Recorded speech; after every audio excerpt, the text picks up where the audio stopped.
Welcome to our 2017 Gulfstream Lite 24 RBH. Starting right in the back here, you've got your city water connection on the side there, so you just pop that cap off. You can see a threaded fitting there. You're just going to take your water hose, thread it onto that, and that'll just pressurize the water lines throughout the unit. To the left here, similar fitting. It's got the same threaded kind of fitting back there. So what this one is a black tank flush. You may notice over time as you've gone and dumped out your black tank, the monitor panel may still be reading 1/3 or 2/3, whatever it may be.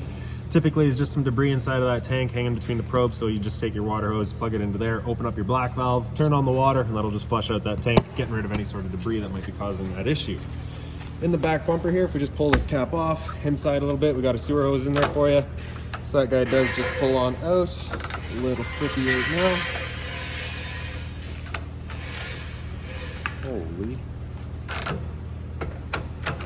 There we go. So you can see it's got 2 ears on it there. Those are the same 2 ears that you have on your sewer cap, so it'll be attached in the same way. Just kind of press it on, give it that turn, clicks into place, and that is that. All right. Stuff it back in there, plug her up again. All right. And then in this corner, as well as in each corner of the trailer, you got these stabilizer jacks here. So what they're going to do is they're just going to come down, contact the ground, give them another turn or so just to firm them up, and what they'll do is they'll just get rid of any sort of bounce or sway that you have in the unit right now, and just kind of keep it firmly planted. And this right here is just your hot water tank, so you get that keyway there, just line that up, it pops on open. All of your controls for turning it on are just inside the unit. Before you ever do so though, you just want to hit this relief valve right there and allow that water to drip out. All right, once you see that water come out, you're just letting you know that that is full and you're safe to fire it up. Once we get inside and fire it up, you may or may not get a kind of a warning light. So what you're gonna do is you just come out and hit that reset button right there, and that'll be that. Flip it back closed, lock that keyway back in, and there you have it. Right down here, we've got our sewer system. So this cap here, again, just like that hose, just turns off, pulls off of there, and you can see it's got the same ears there. So just attach it, give it that little turn, and it clicks into place. Now, as we are labeled up here, we've got wastewater on the left, sewage on the right. So that right handle there is going to be for your toilet, and the left one there is going to be for your sinks and your shower. Right here is just the exhaust for your furnace, so nothing really much there. You just want to make sure nothing's blocking that off. It does get hot. Access port for your fridge, that is just for service, nothing really back there for you to worry about. Your fresh water tank fill is just right here, so you just unthread that cap, take your water hose and plug it into there, turn on the water, and that'll fill up the fresh water tank. The drain for that tank is just in between your 2 axles here, so you just kind of have that valve there, open it up, drains out that tank. All right, and then right here is your power cord. So basically you just pop that cap open and out it's going to come this cord here. It's a standard 30 amp end on it. Most sites will have that for you. You can just plug straight on in and you're good to go. We do also provide you with a 15 amp outlet or adapter so that you can plug into your standard household outlet if you're looking to run your fridge or charge your batteries. On the left here, you got a cable inlet. On the right, you got a satellite. So just a coax cable is going to plug into there, fire up at your TV location. Storage is the front. You got a little storage compartment here. So as you open that up, just the magnetic latch holds it up. Got a little stabilizer jack running here. That just sits into the end. You can run them down or back up, of course. And then in here, you can also see you've got the light. The switch is just on the other side. So we'll get to that in a minute here. Across the front of the unit, just got that little box back here, so that's just got your battery inside of it. As long as you're plugged in, that battery is charging for you. Up front, we've got your propane tanks. This cover just slides on off. In the back here, you can see your changeover. So we're currently pointing to this tank. Just letting us go. We're drawing off of this tank right now. It's a standard barbecue style tank. You're just gonna turn that valve to close it up. If that tank were to run out, just flip the valve over to this tank here and run off of this one while you get the other one filled. All right. In the front, you've got 8 power tongue jacks. On the left is the light switch, and on the right, up is down and down is up.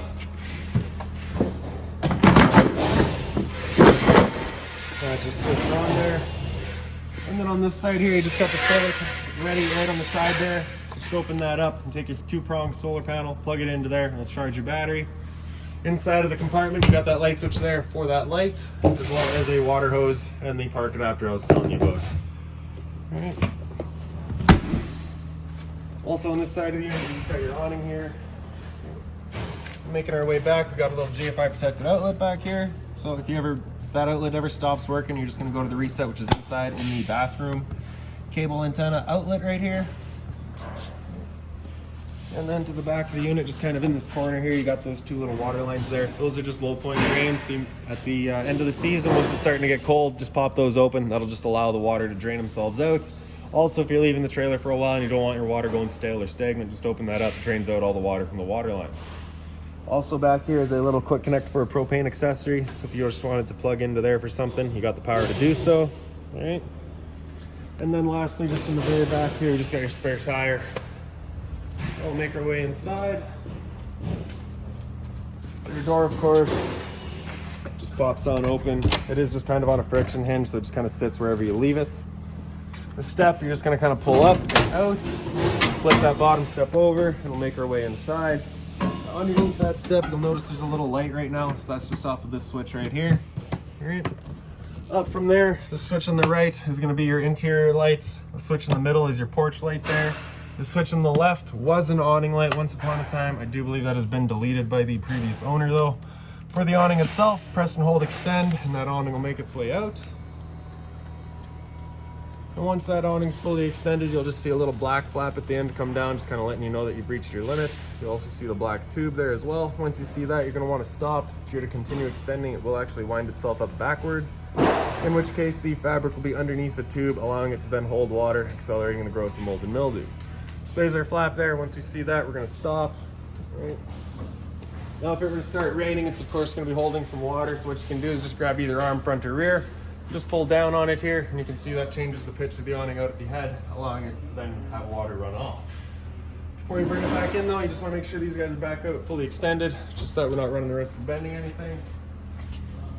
All right, and then we can press and hold retract, and that awning will make its way back in.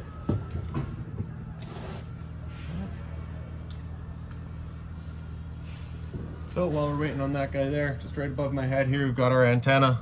So you're just going to turn that to open it up. Once it's up all the way, it'll just kind of stop right there. And then you got that arrow there, so you just pull that down.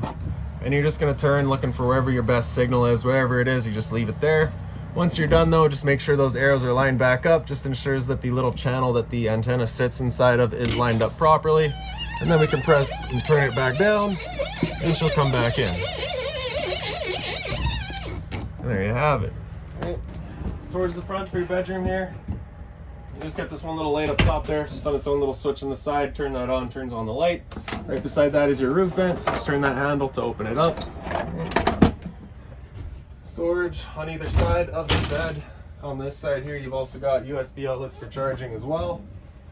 Up top, a little bit more storage. Same thing on the other side here. Right. On either side, you kind of get a breathing light up here as well. Same thing over here as well. Right. Bit more storage there, and again up top.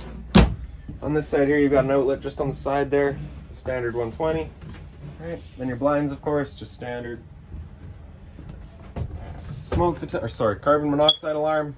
That's that. It'll go a couple more times here. There we go. One more.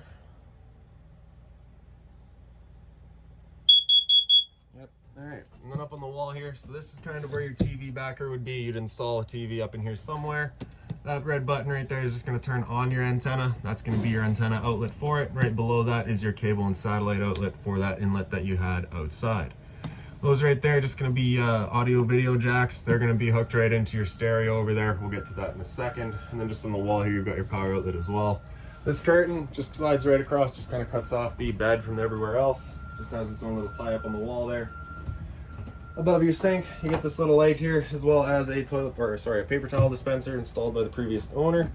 Sink covers here, so they are just plastic, so as they say, not for use as a cutting board. You don't want to put anything hot on them either. Hot and cold water, of course. Right down here, you get that little accent light. And beside that is a GFI protected outlet. A bit of storage down here as well. Open that up to get underneath your sink as well. So just being mindful with that storage compartment, you do have your drains right there. You don't want to be breaking those. All right. And then the storage up top here, as well as that little pouch there. So that's got any owner's manuals, any remotes, anything like that for the unit, you'll find in there. Microwave here. It's a standard, just like home, which I'm going to teach you there. stove vent here. So we got the light and the fan. So of course your propane stove is putting off fumes whenever you use it. So you just want to make sure that fan is turned on, evacuating any fumes. Right. For the cover, it's just going to fold up and then in half, locks into place. Turn that over to high or light, hit the sparker, and she fires right up. Right.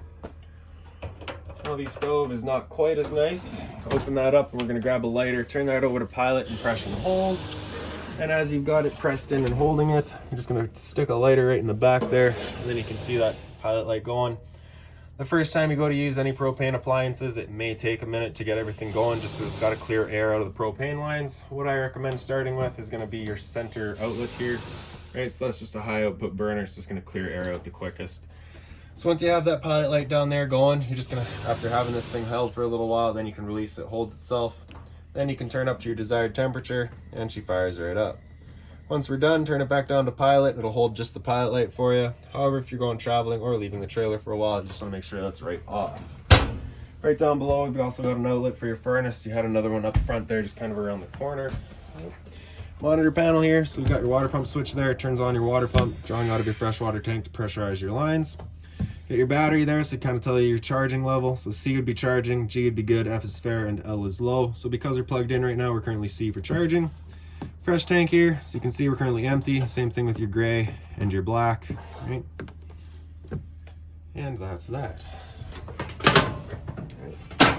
Now for your water pump itself, pull this drawer out. You can kind of see in the back there, you get some water lines there. Your water pump is right back there, so if you're looking to winterize the unit, you're just going to be going right back there to do so. Right. Over on this side here, just got a little bit of storage on either side of your stereo there. The stereo itself is pretty straightforward. You just get the power button there. And every portion of this. So speaker set A is just blank. That doesn't do nothing. Speaker set B is your outside set, and speaker set C is this inside set here. So these two here. All right. Relationships. Hit that knob there and you can get into kind of all of your settings. The knob itself is volume. Got all of your seeks and your rewinds and whatnot, all of them there. And then your DVD player would go into there and just kind of run through that AV that we had by the computer, or sorry, by the TV location there. Right? Your dinette here, it just has these removable legs. So you basically just be pushing up on the table, you pop that leg out, and then you've got a little channel here and another little channel here. That table would go down and sit on. And then you take your back cushions, stuff them over the table, and that'll create kind of another bedding area over here. Right.